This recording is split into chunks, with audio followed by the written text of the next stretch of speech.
अस्सलामुअलैकुम everyone, welcome to doctor Rishpa channel. कैसे आप सब? उम्मीद करती हूँ सब ठीक होंगे। व्यूअर्स आज की ये वीडियो इंजीर पर है। स्पेशली जो लोग इंजीर यूज़ करते हैं उन्हें क्या करना चाहिए व्यूअर्स, तो स्पेशल बात बताने वाली हूँ व्यूअर्स। इससे पहले अगर आप हमारे चैनल पे न्यू हैं व्यूअर्स, चैनल को सब्सक्राइब कीजिए, वीडियो को लाइक कीजिए, फ्रेंड्स से भी शेयर किया करें ताकि हमारी हर न्यू वीडियो की नोटिफिकेशन सबसे पहले आपके पास है। इस छोटी सी वीडियो है व्यूअर्स। इंजीर खुश्क हो या ताज़ा हमेशा धोकर इस्तेमाल करें, क्योंकि बाज़ दफ़ा ऐसा करने की सूरत में हल्क और ज़बान पर चाले पड़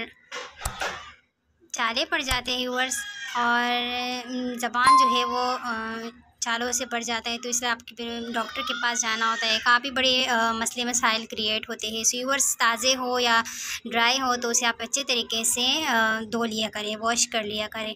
और दूसरी बात है कि इंजीर जो लोग यूज़ करते हैं, किन लोगों को यूज़ करना चाहिए? सो व्यूअर्स जिन लोगों को कब्ज़ बहुत ज़्यादा रहता हो वो लोग रात को 1 गिलास पानी में 3 अदद इंजीर डालकर सुबह निहार मुँह उसे खा लिया करें व्यूअर्स। तो इंशाल्लाह उसका जो कब्ज़ है वो कभी नहीं रहेगा, वो मुकम्मल ख़त्म हो जाएगा। लेकिन जिन लोगों को शुगर है उन लोगों के लिए थोड़ा सा मसला है, लेकिन इतने बड़े इशू नहीं है। वो 3 के बजाय वो 2 इंजीर पानी में डालकर इस्तेमाल करें तो बेस्ट है।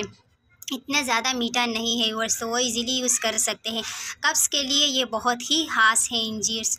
सो व्यूअर्स छोटी सी इन्फॉर्मेशन थी, उम्मीद करती हूँ वीडियो अच्छी लगी तो लाइक करें, चैनल को सब्सक्राइब करें, बेल आइकन पर भी प्रेस करें। अपना बहुत ख्याल रखिएगा। मिलते हैं एक नई इन्फॉर्मेशन के साथ, तब तक के लिए अल्लाह हाफिज़।